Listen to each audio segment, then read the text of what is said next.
Welcome to the Causes or Cures podcast, your gateway to understanding health and groundbreaking medical research in a fun and easy to understand way. With Dr. Eeks as your host, join us as we sit down with the world's leading doctors and scientists to unravel the mysteries of health. From practical tips on well-being to the latest breakthroughs in medical research, we cover it all. Don't forget to subscribe. Now, let's ignite our curiosity and together dive into today's episode.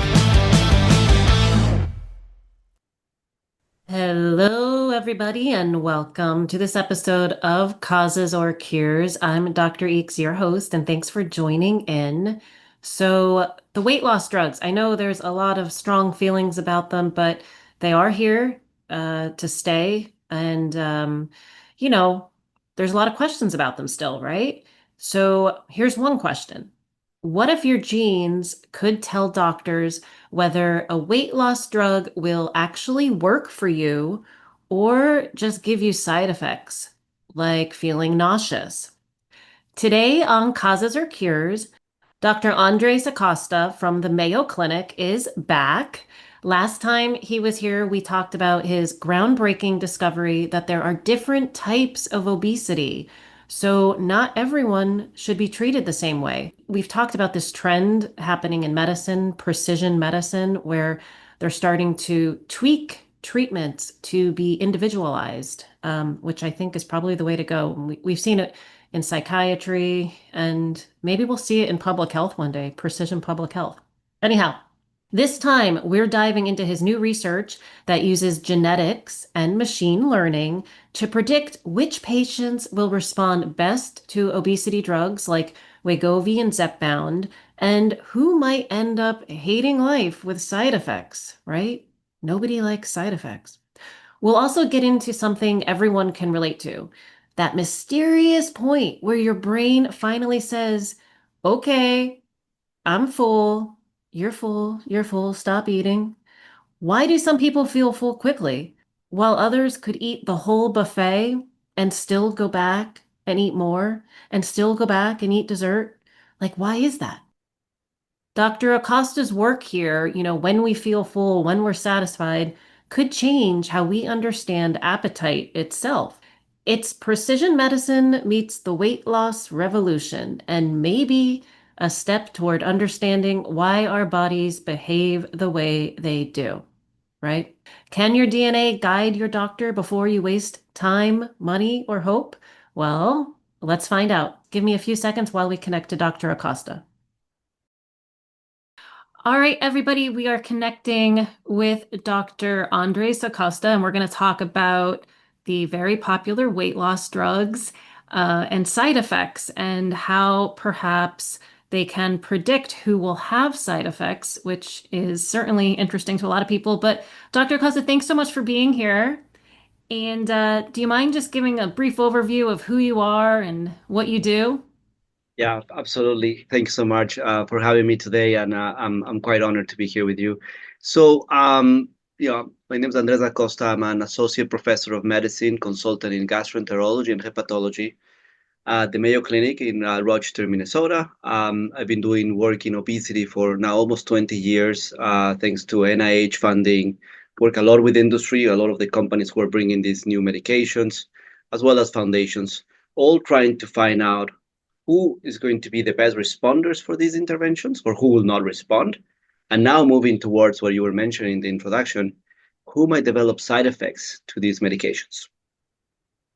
Right. I know you did a previous study identifying different types of obesity too, right? Which was interesting. So not everybody is one type, basically.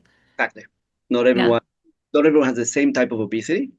And not everyone responds to interventions the same way. So that's why we need to find out what is the unique thing about each patient with obesity. So you see patients, right? Yeah. Still? Okay, no, you do. I know you're busy, you do all the research, you're seeing patients. So before we get into kind of like the side effects and how you can predict who will respond in whatever way, what are the patient's biggest concerns about side effects when they come in? Yeah, so we've been living since 2021 on one of the most exciting times in the space of obesity and cardiovascular diseases with the new medications, semaglutide and now tirzepatide under different brand names.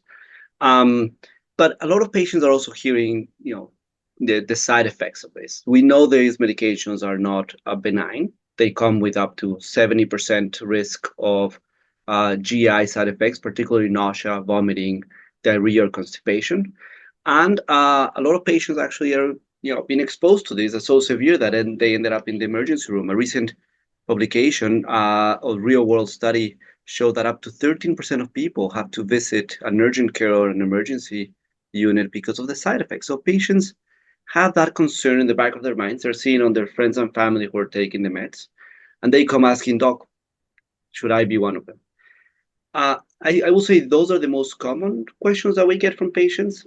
Rarely patients come and ask from the more rare side effects that have been reported by the FDA, but we rarely see like pancreatitis or these other things like optic neuritis that we're hearing as well, and other things like that. Yeah, I was going to say, because a lot of the times in the headlines, I think are probably maybe the rare side effects, but does that frustrate you as a physician? Absolutely, because there is something about a GLP-1 every day, and we have been seeing that for the last 4 years.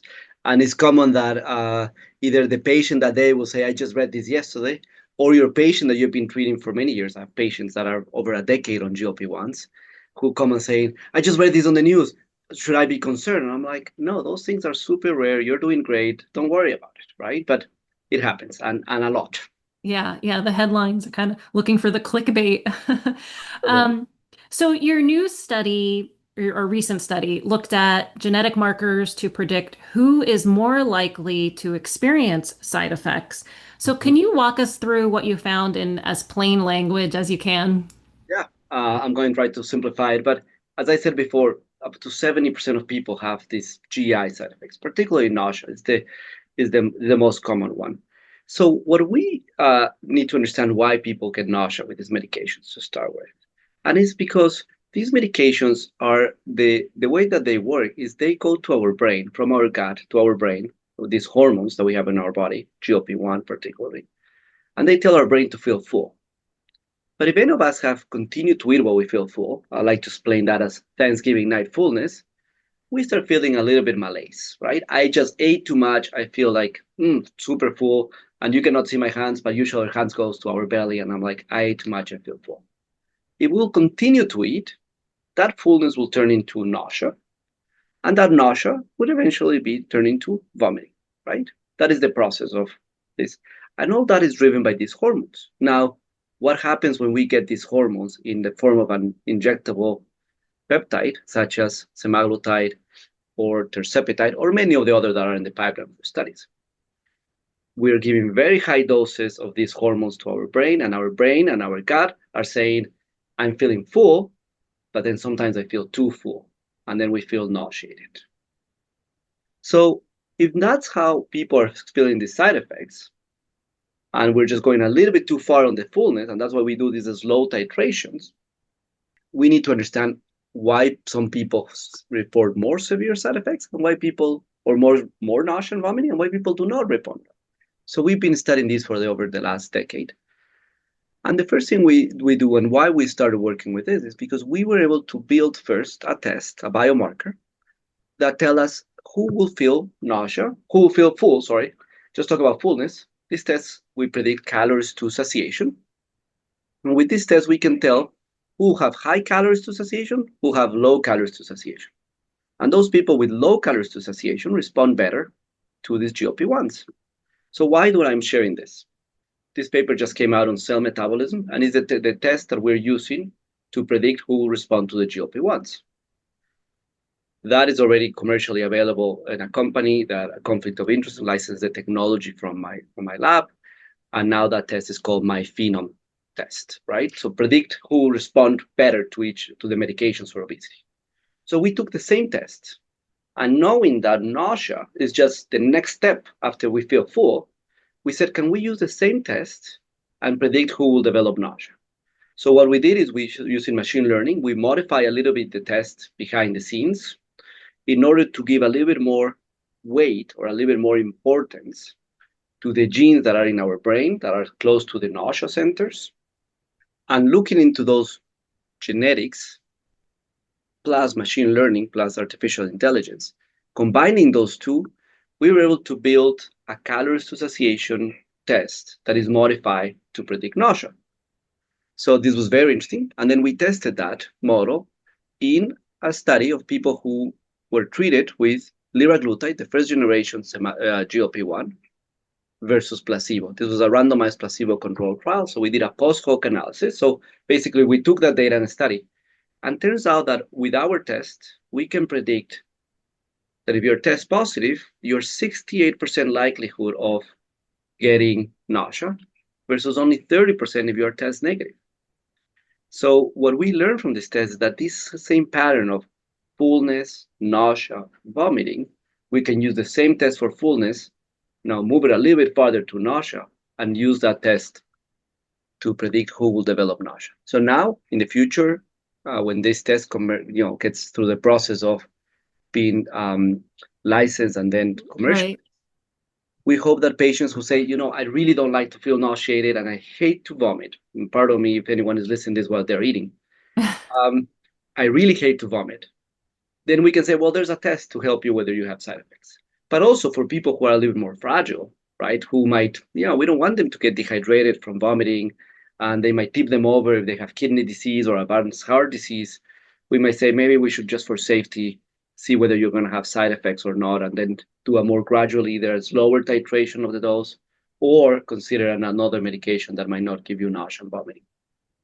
So is it one test for fullness and nausea? Yeah, one genetic test. Yeah. One genetic test. And Yeah. usually the people who get most full also get most nauseous. That's kind of like the phenotype, I guess. Yes, but not exactly, because this new test for nausea is a little bit modified. So, but It's yes, yeah. okay, but it's more percent. Okay. And so if a person takes this test at home or Yeah, it's a genetic test. genetic test. You can take a saliva swab or a cheek swab. Yeah. At home, you mail it out like all our COVID tests that we did when we were going through COVID. And then within 10 days, you get the results back. That's how Okay. Okay. And then now, do you know if, let's say somebody gets a test back and says, "Oh, you're going to have side effects." What next? Do you tell them not to take the drug, or do you know, for example, like another class of drugs that they should try? Well, there's then we talk and as doctors how we do this. So then I think we need to have a two-step decision with the patient. First is GLP-1 the right medication for these patients? They can either use it, they can guide that therapy with our own test that we built for predicting response, or based on shared decision making between the patient and the physician. So if the decision is yes, a GLP-1 is the right medication for our patients, which most of the times the answer could be yes. Then the question to the physician and the patient needs to discuss, the provider and the patient is, are you concerned about this side effect, particularly if you test positive? And if you do, then we're trying to bring this into the clinic, into my own patients, see how we'll use it. The way that we're discussing this with our patients is we have two options: consider an alternative, or do a more gradual dose ascending. Think already ahead that my patient doesn't want to feel nauseated. So I'm going to give them prophylactically, every time I increase the dose, some antiemetics to take for the first few days.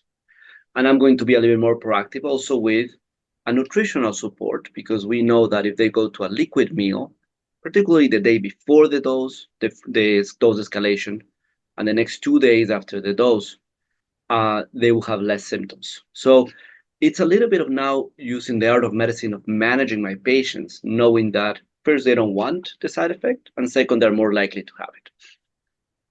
That makes sense. I talked to an obesity doctor here in New York City, and we talked a lot about some of the criticisms, where patients would come in and get prescribed these drugs, and then they would receive zero guidance on how to change their dietary habits.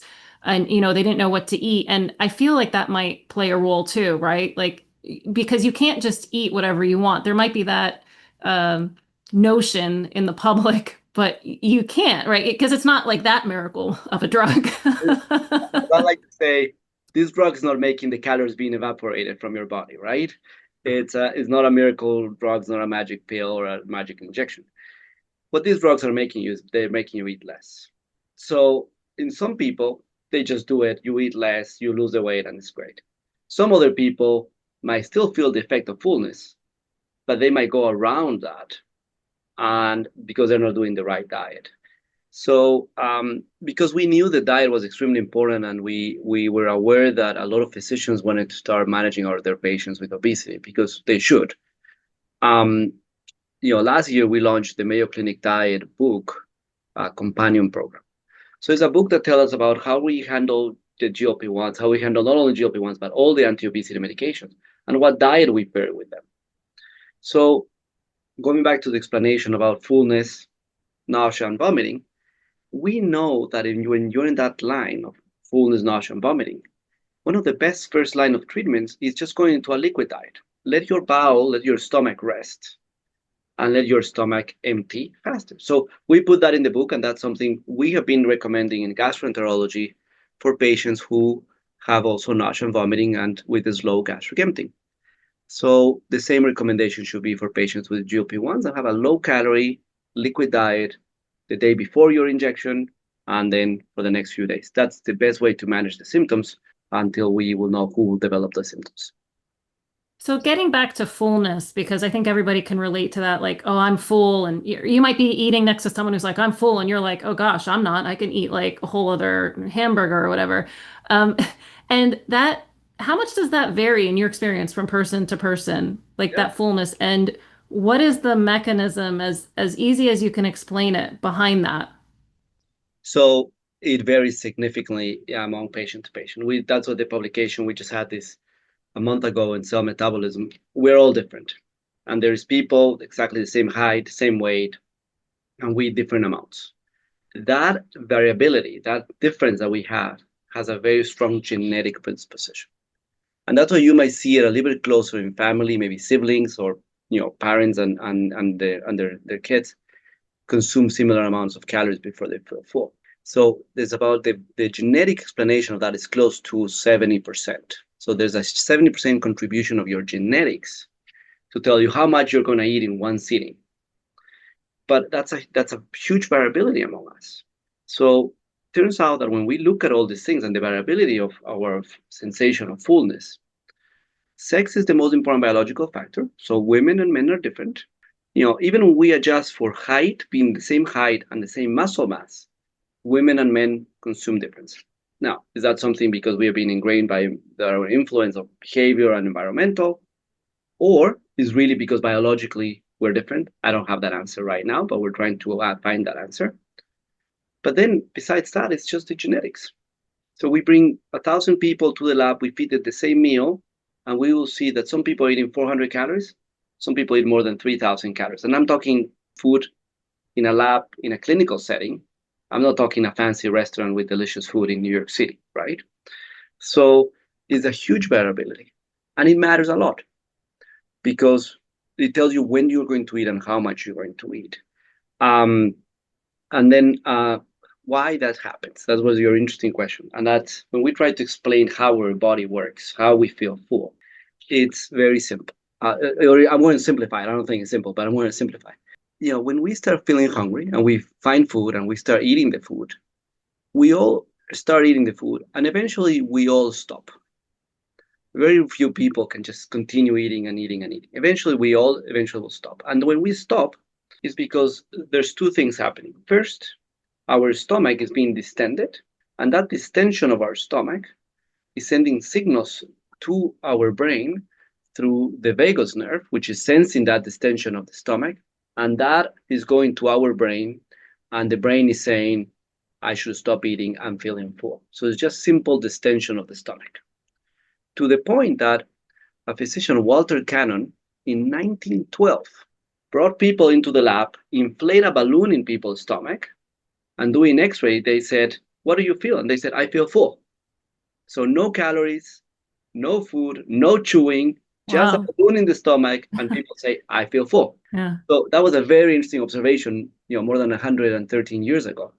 So that is how we feel full. But at the same time, it's not just the distension of the stomach. It's also hormones that are being released from our gut. We have a drop in ghrelin, the appetite hormone. We have a release of hormones like CCK, cholecystokinin, that goes to our brain and tells our brain, hey, stop eating. And once we have stopped eating, then we have the release of other hormones, such as the famous GLP-1, but other hormones such as peptide YY and oxyntomodulin, which they also come from our gut and continue to tell our brain and our nerves, hey, continue to feel full because now I need time to digest this precious food that I just ingested. That's interesting. So is there some truth to what my grandmother used to tell me, like drink a glass of water before you eat and you won't eat as much? You know, we should do that study. So it is interesting fact. A glass of water will also distend your stomach, but not as much as a glass of warm water and not as much as a glass of something with a little bit of calories. So the ideal advice should have been take a glass of like warm milk, and that will produce the full distension. Oh, so more milk. That would be an interesting experiment. But those studies need to be made. So that's just my hypothesis. If there are any scientists hearing out there, what is he talking about? Because so, some of the other side effects, I actually did a written interview with doctors who were studying changes in the eye, to the retina. And then somebody else recently asked me if I could find someone to come on the podcast and talk about, they heard side effects to hearing. And like, just can you work with folks who have obesity every day. Are these things that people need to be concerned about? Or do we need more time to study these drugs for long-term effects? So, yes, the answer is simple, is yes. When we have drugs that now are coming to the market and millions of people are using it, we're going to learn more things, rare things. What I like to tell my patients, and whenever I have an opportunity to share my thoughts with the media or in podcasts like yours, I like to say, listen, the FDA did a great job asking the pharmaceutical companies to complete these studies in more than 10,000 people. So we know that in very well controlled studies, we know what's going to be common. There's very strong data from preliminary data. And we have been using GLP-1s now for 20 years, right? Exenatide by Ada, the first drug approved, was approved in 2006. So we know these medications. But when more people taking them, we're going to learn more things. And why? Because on the studies, well, they were great and we have a lot of patients. There were a lot of patients who were not included in the studies. They were actually excluded from those studies. For example, depression. And we know that depression goes hand by hand with obesity. It's this double epidemic that we like to call it. So now that we start using these medications on people with depression, we need to monitor to see how those patients do. And that is also what I give kudos to the FDA, because they do this post-marketing surveillance of how the medications do. So yes, new things are going to happen. We're going to learn more things will pop up, and then there will be the study who says that in favor and against, and hopefully our regulatory agencies will give us some light in that and tell us whether these medications are safe or not. But that's why I recommend all my patients, make sure you get on the right medication for you. Right.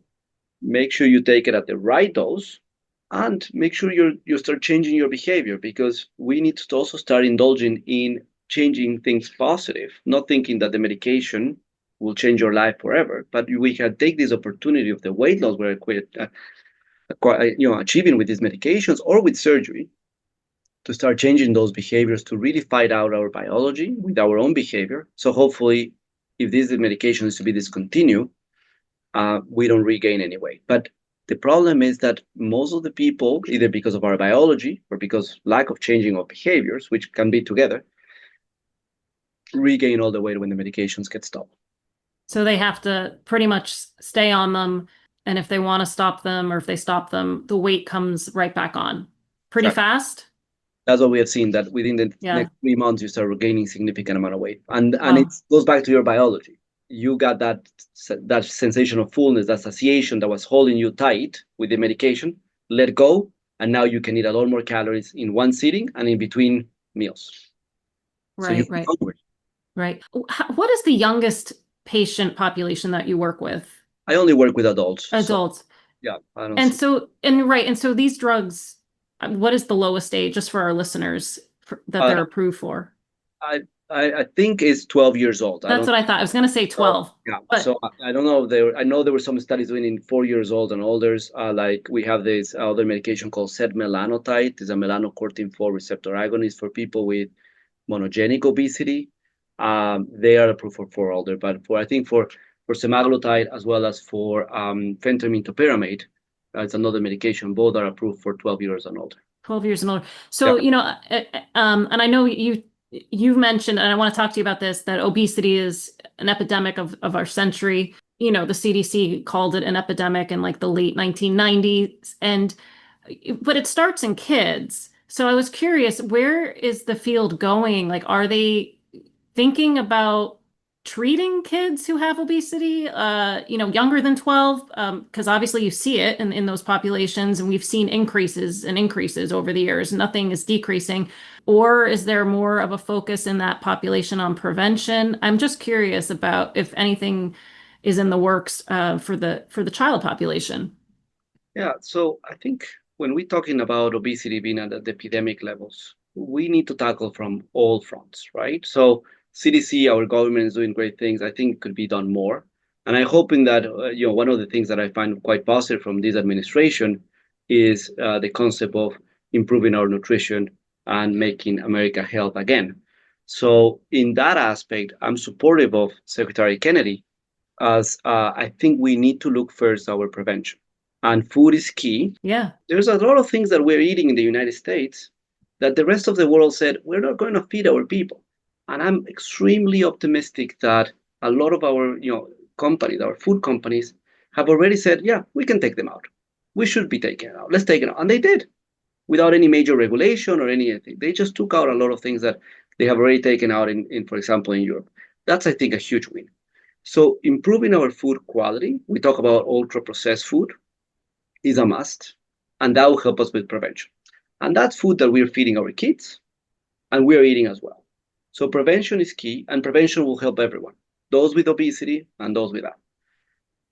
But when we already have 42% of adults and about almost 30% of kids with obesity, we also need to focus on treatment. And treatment is essential. And here's where I think the field's a little bit on debate. A lot of people think we should jump straight ahead into anti-obesity medications and then surgery. I still believe that the cornerstone of obesity management is lifestyle intervention. And then on top of that cornerstone of lifestyle intervention, which includes diet, behavioral changes, and exercise, and physical activity, we need to put up these second level therapies, medications, devices, and surgery. Not everyone needs a medication, device, and surgery. Everyone needs to try lifestyle changes. As we know, and people know, oh, he did some sort of diet and he lost 50 pounds and he has kept them off for a year or for a decade. So what if we can try more of that and then bring more meds and more devices and more surgery? These are a chronic disease. So we need to think that we're going to use different things, but we need to do in a very multidisciplinary, comprehensive way. So comprehensive way, there has to be a team to support them. But because the problem is too big and not everyone can get everything, we need to personalize it. Right. And I think that's is that where you see your test and your company sort of fitting into the management of obesity? That's what we have been working, our team at Mayo Clinic and our Precision Medicine for Obesity program. We have been working on this over a decade on how we personalize and bring precision medicine. We're delighted that now there's this spin-out company from Mayo Clinic that I'm a co-founder, that hopefully will bring the test to make it scalable. But the key is then using the resources to make obesity cost effective. Because if we want to manage obesity, and there's right now 130 million, we cannot afford everyone to get everything. So we need to bring it in a personalized way to be cost effective. Who needs the expensive medication? Who needs a more, first generation medications that are more affordable, same outcomes or similar outcomes? But who needs just a lifestyle medication, or actually who should be escalated to surgery because in the long term, that will be their best outcome? And that's what we need to be thinking when we want to manage obesity at a population level.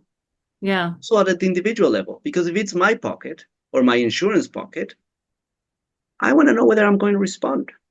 And I want to know why I should take this medication or that other. Oh, absolutely. Absolutely. Yeah. And that's what we're trying to bring forward. And can you also do the test where you find out what type of obesity you have? Your company does offer that, or I don't know if it's the same test Is it just one DNA test? So we offer, what we license out and what Phenomics is offering in my phenome test is to tell you whether you have one of the three phenotypes: hungry brain, hungry gut, or emotional hunger. Hungry brain is more associated with these calories to satiation. Hungry gut is the postprandial satiety that the GLP-1s work great. And emotional hunger is when we eat for our emotions, either positive or negative emotions, right? We also have good emotions. The company has not launched a test yet on the slow burn phenotype. And that's what the test is telling. But there are many types of obesity, right? So there are other types of obesity like monogenic obesity and common obesity. Our test doesn't offer that, but another company called Prevention Genetics, they offer the test for monogenic obesity. There are other questionnaires, not really tests, but questionnaires who tells you what's your severity of obesity based whether you have, your staging of obesity. So those are important as well. So all these things to be considered when we manage our patients with obesity. I think my listeners can understand the risk of having excess weight, and it kind of puts you at a risk for other types of diseases, certainly makes it harder to fight off infectious diseases, which we saw during COVID. Have the medications moved the dial? I know when we talk about 42% of the US adults being obese, have these medications caused enough weight loss that we can say we are actually shifting that statistic? There was a little interesting hint last year on the data that there was not an increase on the prevalence of obesity. And that's the first time we have seen that. But of course, when you have such a small sample that you try to do from the study, it's difficult to conclude whether that's true or not. So we'll see what happens in the next years. What the medications have certainly done, and is a fact, is that they have changed the conversation. Now we feel comfortable saying, I am taking these medications for weight loss, right? Now the people feel comfortable saying, I need help with my obesity. Before it was more a taboo thing. I'm going to a diet, but if I'm successful, I don't share with my friends. But if I try something and didn't work, I said, I tried that didn't work, right?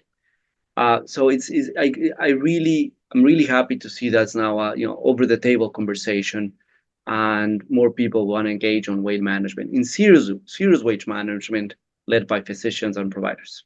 Right, right. 'Cause the stigma maybe has lessened some because everyone's kind of talking about it. Has access increased? I know that was an issue for a while, and I know people were working on that to get folks who don't have a lot of money or don't have a lot of access to these drugs. No, I think the pharmaceutical companies have done a great job on making sure they can cover the demand, which is great. And that was one of the big issues with access. But the reality is that the insurance level, the payers level, we're actually seeing a decrease of offering and coverage. And a couple of reports, the middle of the year, start saying that less insurance companies are going to offer GLP-1s as a first line of treatment for obesity.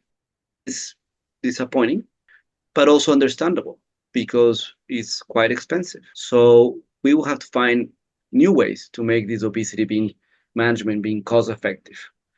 The Institute for Cost Effectiveness Research has told us that both semaglutide and tirzepatide are not considered cost effective if they are at the current price with the current outcomes.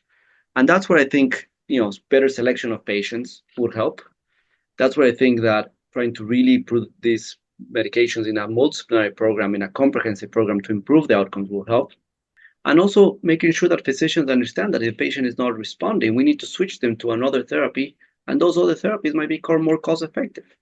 So that's how we need to move to obesity to be considered cost effective, to be able to be managed at population level. And then insurances will be able to say, probably, let's use more of these anti-obesity medications, particularly the second generation medications.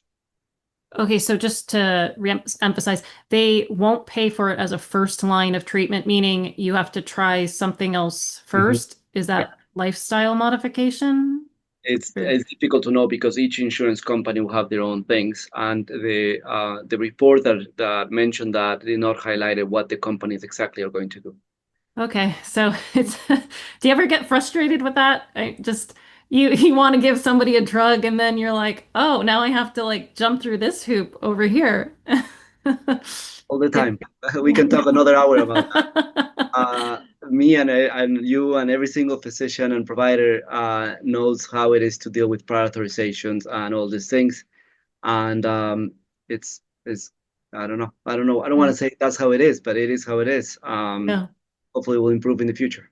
Question about diets, because I've been seeing lots of people always be like, oh, go carb free, don't eat carbs, right? And I'm sure you've seen this, and like everyone's like, eat protein. And it's funny because I wrote on my Facebook page yesterday, like, I eat carbs. That was like my status update just to see how people responded. I do.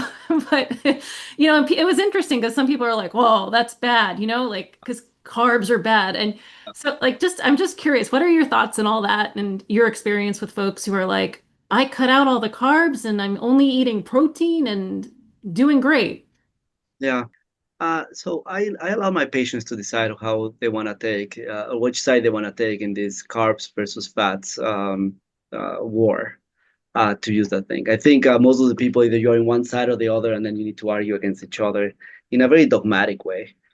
At Mayo, we don't support one side or the other. If you look at and read our Mayo Clinic diet, it's a very macronutrients and nutrient balanced diet, very similar to the Mediterranean diet. And that's what I recommend as well. Now, if one of my patients comes and tells me, I really like low carb, I'm like, so sure, I'll support you. My dietitians can handle low carb. They will help you with that. But if my patient says, I really want to do low fat, I'm like, fine, we'll support you with low fat too.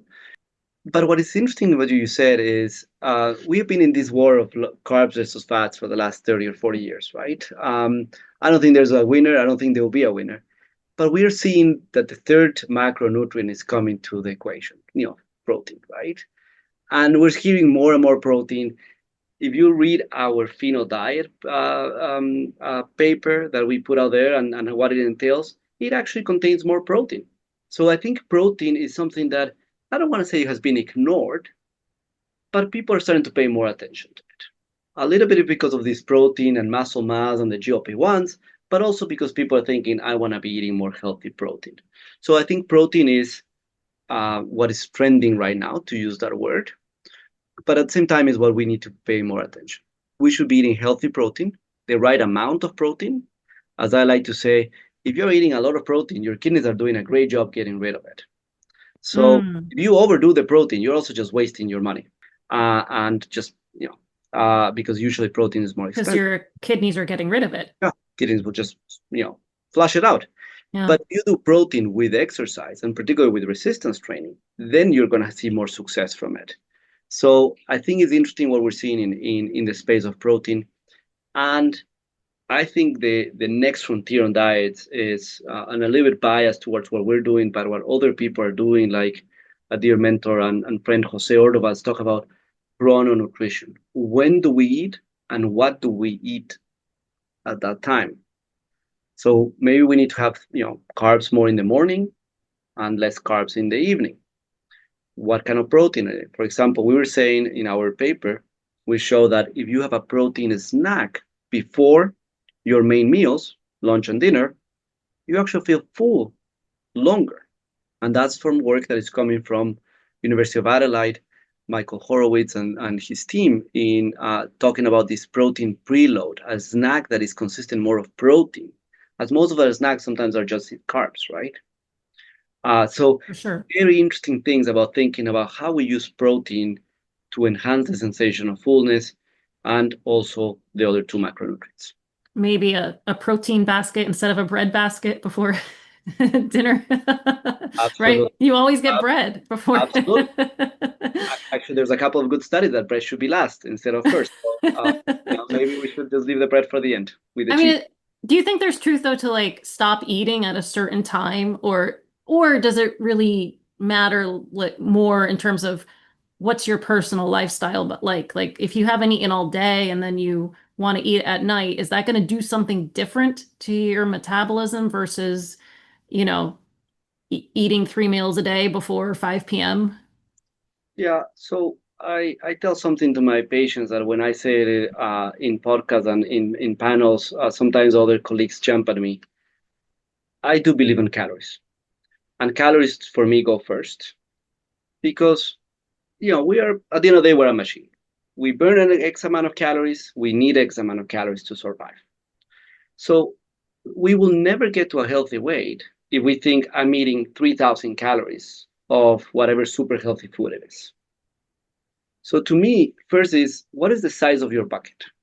So my bucket at rest, 1,800 calories. When I'm training, I might go up to 2,200 calories, but I shouldn't go up above that. So that is my bucket. And a lot of my patients know exactly how many gallons fits on their car, but they don't know how many calories they need to consume. So I will say, first, know your own biology, know your own body, right? So to me, calories do matter. And that's how I start with my patients. Then I allow my patients to decide on their macros. We just talk about protein, what I think is important. And then chrononutrition is important. There's a lot of studies who tell us that consuming high quantities of food, of calories, just before bed might not be the ideal. Couple of issues with that. First, people don't sleep that deep. Second, your metabolism might be affected. But there's no good high quality studies with those things. So if you need to eat just before you go to bed because that's your lifestyle, or that's because you're trying to adjust your work, or you cannot eat before that, be it. But be it within the right calorie amount. Because if you want to eat a bucket of ice cream just before you go to bed, that might not be good at bedtime or at breakfast. Yeah. Right? I ate ice cream last night before I went to bed. I eat ice cream almost every day as well, but right amount. I do, but it helps me sleep. But I do try to portion it out. Like I'm not sitting there with a bucket, but I also work out and all that, and so cautious about it. In terms of prevention, if let's say you had the administration's ear and, it's great that they're taking this on in a serious manner and they're looking at our food.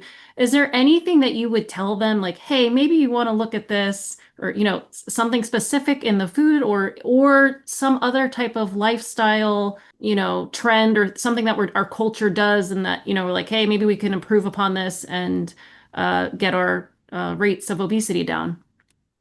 I like what they're doing with the ultra processed food. I think it's a good start.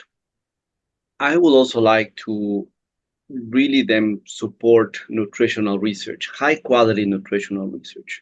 And Secretary Kennedy has been talking about this, doing better nutritional studies.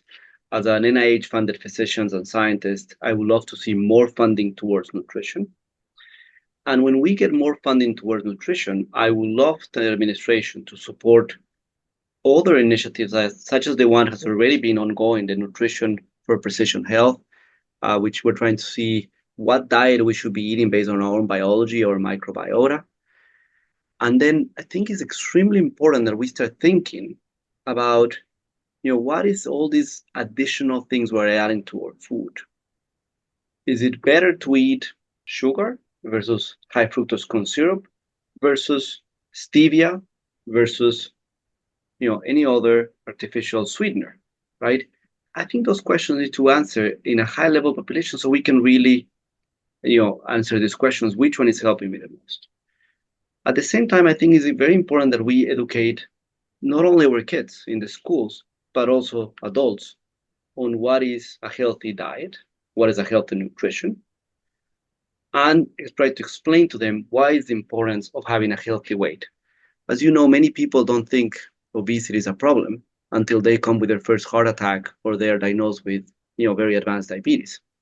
So we need to educate. We need to raise the problem, and we need to educate people. So I hope that they continue doing what they're doing. They invest more in nutrition, and they increase the program education that only the government can do. No one else have the resources for this. Yeah, no, you're exactly right about that. And I think those are all great ideas. And you brought up an interesting statement that triggered me, when you say a lot of people think obesity is not a problem. And yeah, you have to be careful when you do podcasts on obesity and I've gotten feedback from folks who are in the body positive movement and that kind of thing. And sometimes I'll say something I don't even know it's offensive or, and they're like, well, this is just what I am. And or sometimes they bring up the obesity paradox, which I thought was debunked, but maybe not. I don't know. But what are your thoughts about that? Or do you come across that when you're speaking or yeah?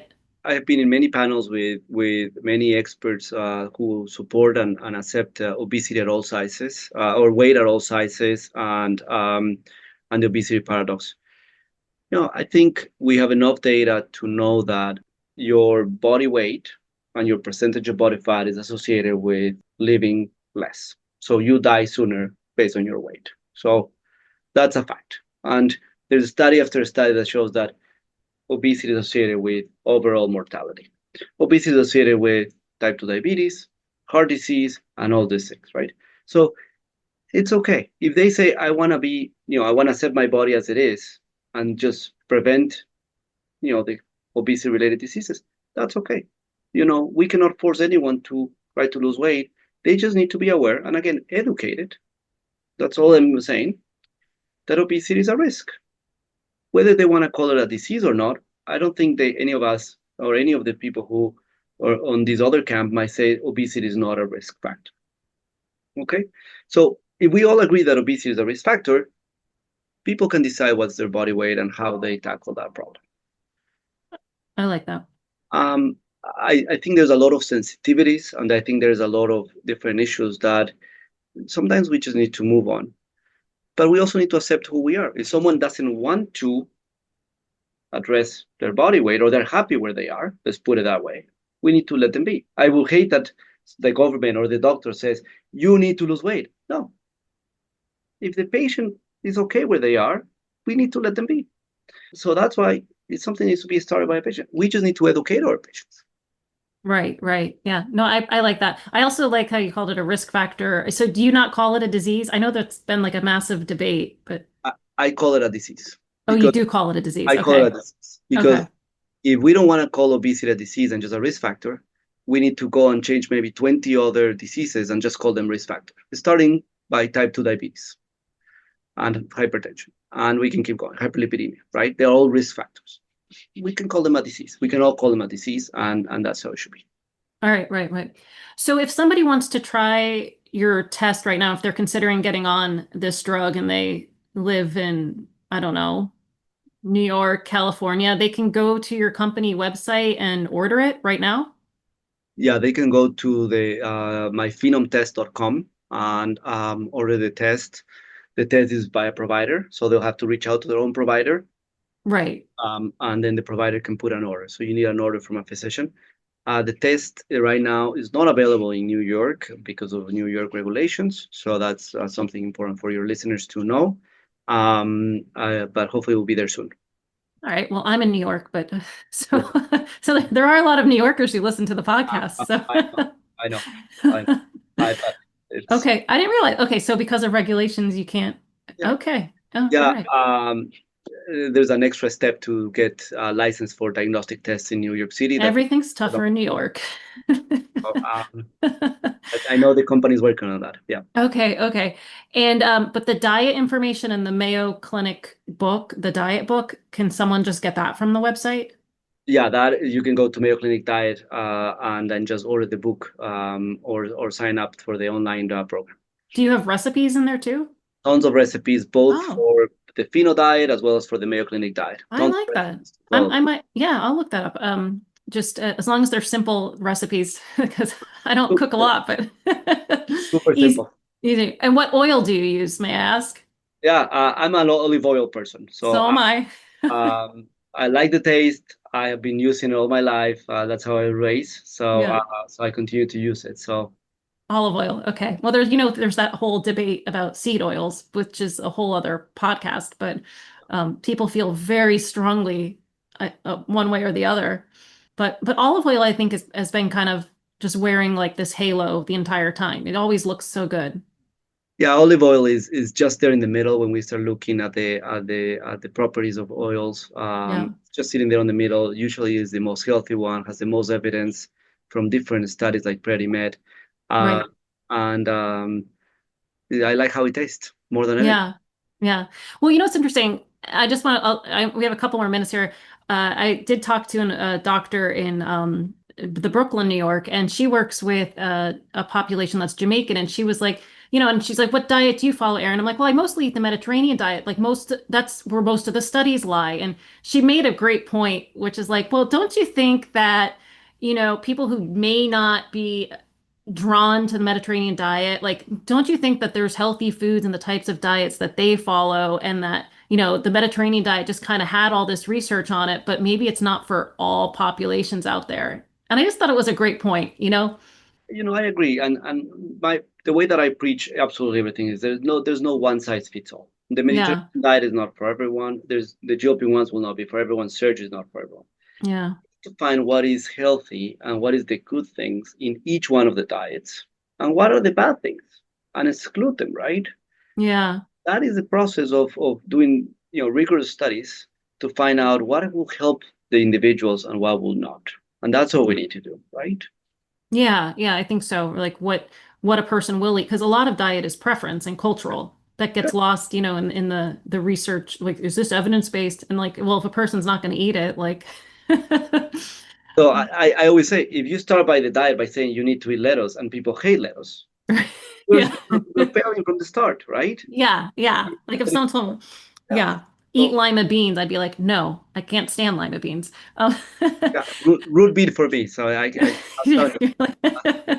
Uh, but that's why I like to say to my patients, let's start by eating what you like on the right amount. And for losing weight, we need to create a deficit because you've been saving in the bank all these calories. You have a lot of storage. So we need to create a deficit and let your body use your storage. That's what the medications are doing. That's what surgery does. So, but eating what you like should be the first start, but the right amount. Right amount, right. Dr. Costa, thanks so much for your time. And just one last question. What are you working on next? Like, do you have, you're always publishing papers and all that, but I'm just curious, like, what's the next study to come out? Can you tell us? Well, the next frontier after we put out this adverse event GLP-1, we're looking into the next layer, which will be microbiota and metabolites to really understand our microbiome, our metabolism on top of our genetics. So hopefully in a couple of years or a year, I can come back and share more about that. But that's what we're working next. Yeah. Oh, I just read a paper. They talked about the microbiome and like the hormones. I don't know, like working like a GLP-1 or in, I don't Yeah, know. It was something like that. yeah, people trying to build microbiome therapies. People are using microbiome to predict whether you're going to develop diabetes 10 years later. Yeah. Nice paper from Eric Topol group. So there's a lot coming out, and we Yeah. also are jumping to and want to be in the forefront of that wave, uh, That's cool. using artificial intelligence because now all is AI, right? So Oh my all that gosh, yeah. AI, but knowing the whole picture of our patients. Yeah. And like, did you remember ever hearing about the microbiome when you were in med school? Oh, absolutely, yeah. You So did? You heard about it a lot? well, I I was don't remember at all. Well, I was just coming out of med school, and Jeff Gordon had the paper on Nature about the microbiome and the rodents who want to become obese and the whole thing, and that was Uh-huh. like that's going to be the cure for obesity. Sadly, it turns out to be a little bit more complicated than that, but it's very exciting what has turned into happen in the last 20 years. I think that paper came out. Well, yeah, because it's like linked to almost everything. Like, right? It comes up in I swear it comes up in almost every podcast I do now. And the microbiome. No, it is important. We just need to Yeah. know why. Yeah. Again, we all don't have the same microbiome. We don't need. We have different genetics. We might have different microbiome. Right. But those are talking to us each other. Isn't Right. Right. Thanks so much. I appreciate your time. This is really interesting and timely stuff, and I'm sure my listeners will are gonna learn something for sure, and maybe check out your company. I'll be sure to post the link and all that, so everybody knows where to go. Thank you so much for the invitation. I really enjoyed the Absolutely. conversation. Thank you. All right. Bye-bye. Bye. All right, folks, thanks for listening to this episode of Causes or Cures. Let me know what you thought. You can find me on social media. What do you think about the weight loss drugs? Side effects? Do you think they're good for society? You're not sure? What do you think? What do you think about obesity in general and how we are going about it to get it under control? If you enjoyed today's episode, please subscribe, share with a friend, or leave a quick review if you can on Apple or Spotify. You can also help support the show by becoming part of the Science Story Magic team, and you can subscribe to my weekly newsletter where we talk about what's in the news and other quirky stuff. And sometimes I talk about products on there too. All right, and now it's time for the closing quote. And I love this one. It's from comedian Dimitri Martin. And here it is. I think the worst time to have a heart attack is during a game of charades. Hmm. Yeah. I mean, think about that, right? Wow. Okay. That's it for now. I hope you have a great day wherever you are.